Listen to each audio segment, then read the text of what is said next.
তরকারিটা কি সুন্দর হয়েছে, তরকারি কালারটা। যদি বন্ধুরা ভালো লাগে আমি ঝোল দিয়েও আপনাদেরকে দেখাইছি, আবার শুকনো ভুনা করে দেখাইছি বন্ধুরা।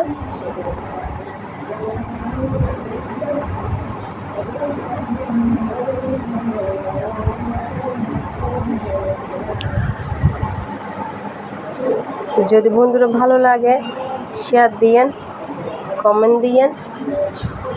রেসিপি যদি ভালো লাগে বন্ধুরা শেয়ার দিয়েন, কমেন্ট দিয়েন। এরকম একটু একটু ঝোল রাখবেন, এটাও কিন্তু খাইতে স্বাদ, আবার ভুনাটা এক স্বাদ।